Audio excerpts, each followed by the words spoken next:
we work in the criminal justice system. We're all a little bit crazy. So if you're new to my channel, welcome. I typically don't do formal intros, but for the sake of this video, I want to explain a few things. Firstly, I am someone who watches all genres of entertainment. I guess you can say I appreciate quality storytelling in all its forms.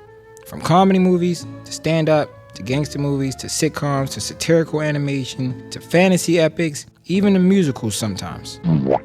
One of my favorite series growing up was Law&order SVU.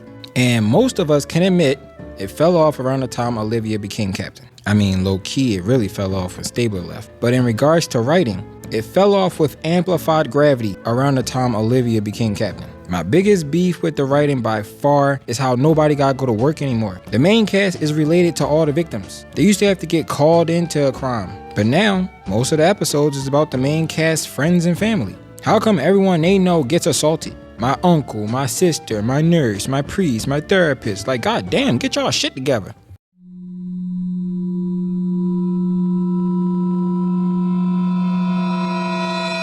From here on out, I will be using the word Diddy as a substitution for the word because YouTube is ran by a bunch of turd-flinging primates that like to make conversation difficult. But let me stay on topic. My last major beef with the new writing style of SVU is how they like to add in unrealistic ditties just to spice up the episode. If the writer feels like the episode ain't pulling heartstrings hard enough, somebody is about to get violated. The perp is hijacking a car, and he got exactly 3 minutes and 21 seconds to flee the scene. It don't matter. If the driver of that car is a woman, she gonna get that 3 minutes and 21 second ditty. Writers of SVU seem to think there's a potential Diddy in all of us. Is that a woman within 10 feet of me, with the closest witness only being within 11 feet of me? In the SVU world, all men are either super respectful, nice guys, or disgusting demons. Listen, SVU writers, every asshole is not capable of Diddying someone. We all have lines we're not willing to cross. You don't gotta ask the SVU writers who they rather be stranded in the woods with. Shit, they probably pick fucking Jeepers Creepers over a man. Now don't misunderstand me. There are a lot of creepy ditties out there, a lot. But SVU be overdoing it. The series have always been about catching ditties, but these new episodes makes the main characters run into these ditties organically a lot of the time, which creates the feeling that 50% of men in the SVU world are potentially ditties given the right opportunity. And above all, it makes my ability to suspend disbelief a lot more difficult. So I'm gonna give some examples of the writers using ditty to spice up the plot. So the episode begins with Olivia's babysitter, Lucy, trying to take one of her other clients to school. When she knocked on the door, the mother cracked it open just to tell her to leave. Then she shut the door abruptly.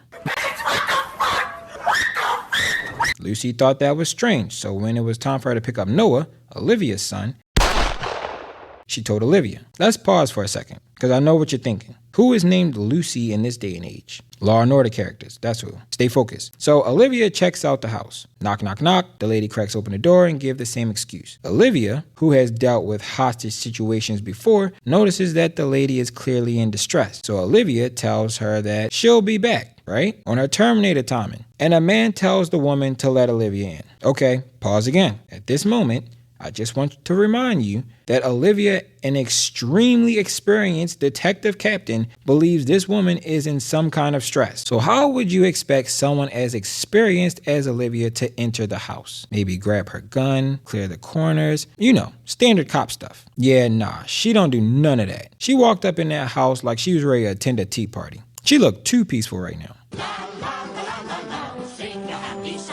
Anyway, an armed crackhead dude caught her dumbass lacking and throws her up against the wall. So let me explain the logistics, okay? First of all, there's 4, now 5, including Olivia, hostages. The mother, father, teenage daughter, and elementary school son. There are 3 perps. Timu Hannibal Lecter, he'll play the role of our unhinged crackhead with a gun. There's Bad Barbie, the crackhead's girlfriend. You think we're playing with you? Bruh, this guy cashed me outside, how about that energy? And to complete the group, Bad Barbie's goofy brother. So they're actually cartoon criminals. Either way, Olivia is in a pretty bad situation, but she's definitely been in worse.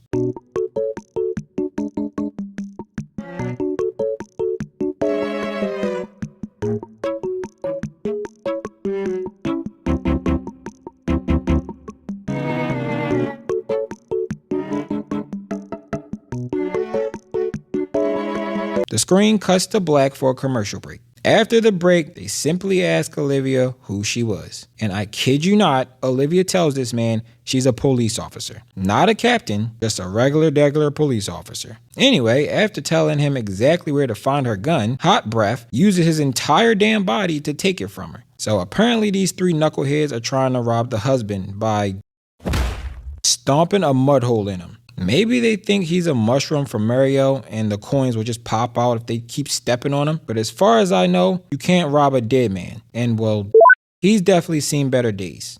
The crackhead asked Olivia who knew she was there, which is no one, realistically. But Olivia is obviously not going to say that, because you would think that Olivia Benson, an OG character from the first episode, can outsmart a bargain bin diehard villain. Walkie-talkie diehard, motherfucker. Who all knows you're here? No one. Why? You have one job. Convince these clowns that their ridiculous plan failed and they're better off leaving the scene. But instead, now they got another gun and they think they got all day to be there. She have made this a little bit worse than it was originally. Good job. So now, dumb brother is out with the mother to get money from a safe deposit box. We're taking mommy to the bank. And only the crackhead couple is left in the house. The remaining hostages are all bound with zip ties, except for the father, who I'm pretty sure is dead now. Regardless, they're all brought upstairs with the son. Crackhead, who is waiting for the real-life version of Barney Rubbles to return with the loot, decides to diddy the teenage girl in front of a cop and his own girlfriend to, quote, celebrate a text message that Olivia got from Finn saying they caught a diddy. You know, someone had to get some non-consensual peen for it to be an episode of SVU. So they all sat there and listened to a girl get diddy. This was so infuriating to watch, because I know he's too high to feel anything below the waist. This motherfucker probably got super duper ED right now. Stop it. They knew this family was rich. That's why they're there. I don't believe he would diddy a little girl in front of a cop and his girlfriend without a mask just because he had a little free time. And I don't think the booger sugar he's snorting is a good enough excuse. The writers wanted extra drama, so they made a teenage girl get assaulted, while we as viewers had to listen. So yeah, not one of my favorite episodes. What annoys me even more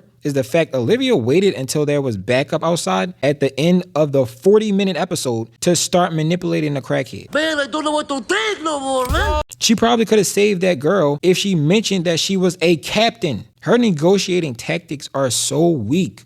She had more power and could have scared him away if she tried. Hey, you stupid crackhead, maybe you don't want to commit another felony in front of a cop. She didn't even try. And it's actually a lot worse than that, because after the dumbass brother got caught and a perimeter was set up, there's a moment where, just see for yourself. Bad Barbie drops the gun and Olivia's scary ass just stands there. Boy, I would have shot the crack out his head. By all accounts, Olivia deserves to get demoted after this. And it also annoys me that only crackhead dies at the end, when Bad Barbie is just as responsible for that little girl getting diddy. I wanted her to die too. Very unsatisfying ending and an overall infuriating episode. Okay, so this one is a strange one. A bunch of brain-dead degenerates invaded a luxury store in broad daylight, so it's absolute chaos right now. Glass break-in, jewelry, and clothes being stolen, and live streaming? So our POV victim, because Law & Order gotta have those now, is this woman. She was shopping for a, quote, sexy swimsuit for her honeymoon with Brooke, her fiance.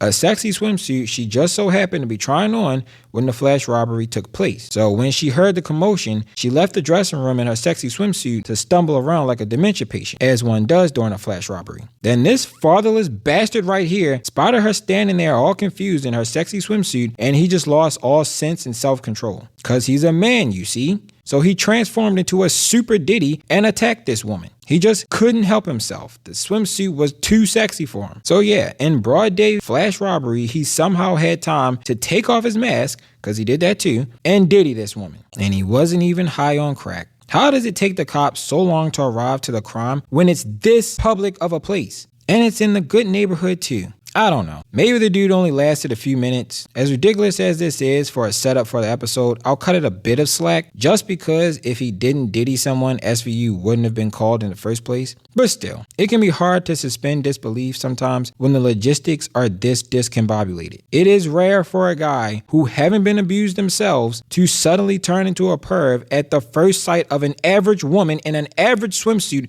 during a damn flash mob. I have such a hard time believing that. The point of these types of mobs is to create as much chaos as possible so you can quickly, fucking word of the day there, grab some stuff and get out. Who the fuck stays long enough to diddy someone? And what Chuck E. Cheese rat-ass op-ass goober live streams a robbery? Like, sir, are you an informant? Get the fuck away from me with that camera. So this episode was dumb. But the next episode I'm going to talk about is worse than these two episodes combined. This is the episode that inspired this video, by the way. An episode that epitomized every major beef I have with new SVU. This is the worst episode of SVU I have ever seen. So the episode begins innocently enough. Carisi stops in a corner store to pick up some coffee on his way to meet Olivia at the courthouse. After arriving, he's reminded of his paralegal's birthday. So he heads back to the same deli to pick up some flowers. This time, he notices his buddy, Ali, ain't as talkative as he was the first time. Bro, being connected to any of the main characters is a curse. But wait, how did he not see that guy? I know that we, the viewers, couldn't see him because of the camera angle, but how did Carisi not see him? Look, he walks in this way. The counter is to the right of the door. So his POV would have been this as soon as he entered the store. Keep it moving with the card and the machine. Man, hell no. Y'all was not over there making all that noise. Everybody was quiet when Carisi tunnel vision having ass was trying to get Ali to talk. Don't act like you've been over there robbing him this whole time. So we're not off to a good start. Let's see if Carisi handles this situation better than Olivia handled hers. So far, it's a simple robbery. Again, in broad daylight. And keep in mind, the door is unlocked. So it's in the best interest of these two hoodlums that they hurry up. And the machine and the cash. My limit. $300? I mean, You kidding me? That's it? it won't let me take out any more. Okay, so old boy is apparently not familiar with how ATMs work. Hey, listen, take it easy, man, take it easy. From my phone. Just reaching for my phone. All right? Here, look, take it. Hey, you want my watch too? Here you go. Here you go, it's yours. And I'm gonna reach for my wallet. All right? You're gonna have what's inside. Here, take the cash. Take the cash. Lord have mercy. Carisi, why are you robbing yourself? No one asked you for anything. How soft do you gotta be? This is a stick up. Everybody on the ground. Here's the deed to my house. Here, just take it. You are so fucking sorry. This is already a lot worse than Olivia. So there's 2 armed assailants, 4 hostages, 2 women, Carisi and Ali. The black guy is the slightly more reasonable one, and Trevor from GTA is, well... Now go. I need to meditate. Or masturbate. Trevor. It's not working. Try again. Now, what's the pin? I'm not sure it even has. Are you wasting my time? Hey, take it easy. Hey, look. Hey, no. Your friend, he's got my wallet. All right, my bank card is inside. The pin is 0188. Oh my God, Carisi, shut up. You just robbed yourself for $300. Stop talking. They have to leave soon. Why is everyone on SVU negotiating tactics just give the broke bums whatever they want? Tell them you're a district attorney and they should leave now. He keep offering up shit. So Franklin and Trevor found a safe under the floor and told Ali to open it. He responded only the owner knows the combo because it's for like when they need change and stuff. Then Trevor goes apeshit and make him call the owner. This is also a good time to mention that neither one of these two geniuses thought it would be necessary to wear masks. So yeah. That sketch artist is going to draw up something that'll put Da Vinci to shame. Anyway, Trevor makes Carisi flip the sign and lock the door. Luckily, he was able to make eye contact with Olivia, who just so happened to be checking the deli at the exact moment for Carisi. Lucky. Either way, it's becoming apparent that Franklin and Trevor has given up on life. Unless they have a helicopter waiting on them or something, there's 4 people in there. That's $1,200 from the ATM, plus what was in the register. So let's say another $300, and Carisi's wedding ring and watch, which he gave up willingly. So that's as good as it's going to get from this little rinky-dink corner store. And that's another reason why this is considerably worse than Olivia's episode. Those guys knew that family owned several stores. This is just a random corner store. There's no reason to believe that there's a big score to be had here. Even what's in that safe won't be that much. Another couple thousands at best. Ali said it's for change. Take the 1,500 and dip. They act like they robbing a bank or something. Everything about this plan is brain dead. The target, the equipment, the execution. Trevor and Franklin really fell from grace. So Olivia and all the cops created perimeter, and Trevor says this. This guy sold us out. My brother, what type of special grade brain damage are you suffering from? You've been robbing the same store for 30 fucking minutes in the middle of the day. Yes, the cops are here. No one have to sell you out for that to happen. All anybody got to do is look through the glass door and see you holding guns. And if you couldn't trust the random stranger you're robbing, then you could have just locked the door yourself. Lazy ass. That's realistically what you should have done as soon as you entered the store. That's how Carisi walked into this mess in the first place. So now the cops are calling the phone and Trevor don't want to answer for some reason. You keep your hands away from that phone! Man, Ali, float like a butterfly and sting like a bee on they bitch asses. He the only one with some damn gusto in this store. So next, Trevor take the two women into the walk-in fridge. Now it's just Carisi and Franklin and Ali. So low-key, they really could jump this nigga. But it's safer if Carisi gets close enough to disarm him instead. You know, since he used to be a cop and he should know disarms and how to fight. Anyway, Franklin finds out Carisi is ADA and Carisi is talking his shit. Finally trying to use some of his skills as a lawyer to manipulate this guy. But Ali wants to answer the phone. I got it. Ali is a real one, bro. He's undoubtedly MVP of this episode. Either way, Trevor shot him, and now the cops are gonna charge in. Shots fired! Take cover, stay clear, repeat, shots fired! What the fuck is happening right now? Shots fired, bitch. Charge in. The fuck are y'all doing? He didn't ask for any of this. He was just trying to finish his shift so he can get It's not Carisi. It's not Carisi. He's helping the Vic who got shot. Try not to sound so relieved, you soulless hussy. Carisi is the only person in there who can get shot. If Ali dies because you slap dicks are outside twiddling your thumbs, the state is getting sued. Any of the cell phones in that room? Carisi's and Ali Imran's, along with two recent college grads, Elizabeth Alden, Tess Milburn. So not our perps. We're not dealing with criminal masterminds here. No, but they're smart enough to know to turn their own cell phones off. How dare you use that word in the same sentence as these two chuckle fucks? They didn't even wear masks. They don't know how ATMs work. Get out of here with that. Besides, why does it matter what their names are? Just call them Black Target and White Target. They're target practice at this point. And why are you still outside? Why are you here? This is Sergeant Rollins from the intelligence unit. In full disclosure, I'm ADA Carisi's wife. Amanda, You really think you should be down here? how about we focus on next steps, So, okay? Can you breach? Not without further info. Since the fuck when? Shots were fired. An innocent man is dying. You don't have a choice. Oh, this episode is re-triggering me all over again. They all get moved into the cooler while Trevor and Franklin talk. This is the perfect opportunity to set up an ambush, but Carisi gotta keep pressure on Ali. Then, the yoga mom remembers she has an Apple Watch, and Carisi answers it and finally talks to Olivia. What a lucky break for them. Lucky, lucky, lucky all over this episode. Oh, that wasn't so bad. They'll even be able to get their money back after the SWAT turn these clowns into Swiss cheese. Because obviously, Carisi is going to tell Olivia, breach now. We're safe in the fridge. Breach now. The rest of us are okay, but he's gonna die if you don't get him out of here soon. What are they armed with? They're two revolvers. It's barely anything. Where the hell is the issue?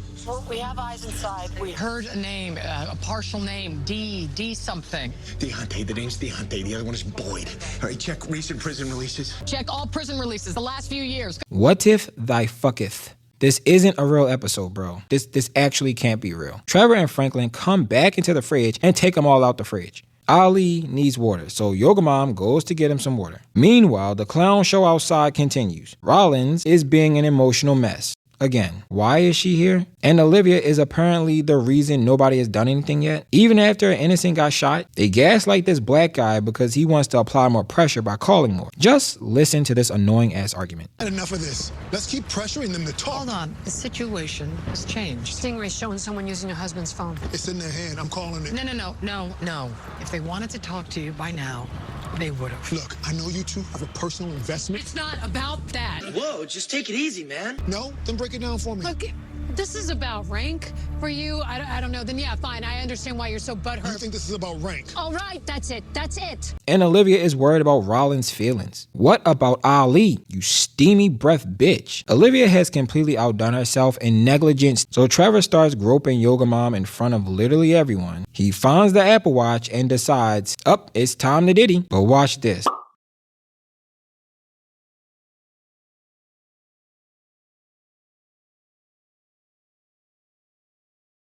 Disarm him, Carisi. Franklin won't stop you. He wants to leave. Now is the time to act, Carisi. Oh my God, you are so sorry. Carisi, get your bitch ass up and go save the girl. He can't shoot you while he's trying to diddy someone. Now's your chance. Save the girl! So while the yoga mom gets violated, Ali dies and Carisi have a breakdown. Yo, this nigga Carisi is so fucking sorry, yo. At this point, I would just grab my phone and just walk out the door. Anyway, they eventually decide to let Yoga Mom go. She's been assaulted, traumatized, and robbed. And Ali is dead. Good job, you guys. Hooray, we saved the city looking at. God, they suck ass. Okay. I know. She feel like we all feel. It's okay. Stop fucking telling her it's okay. No, it's not. Y'all had one job. And even now, you still won't breach. Words cannot describe how much I hate this old, crusty, box-headed narcissist. You cannot tell me she don't have a hero complex or something. Either way, Carisi denied that trade at the deadline, and shoot him. Please just shoot him. I'm done with this fucking episode, bro. Franklin shoots Trevor, and they still don't breach. That's the second gunshot they heard, by the way. Carisi takes the gun from Franklin. For some reason, he feels betrayed by this. Man, you lied to me. Okay, you guys can rob people and shoot people and diddy people, but God forbid someone lies. You robbed him. He don't owe you the truth. I mean, technically he robbed himself, but still. Man, I would have turned his head into a donut. Anyway, they tell the lady to open the door, and now the SWAT can come in. They're just polite, that's all. They needed an invitation. That was for sure the most frustrating episode of SVU I have seen in a while. Top 3 for sure. But that's enough for this video. I gotta go touch some grass. Either that or smoke it. That's all. Peace.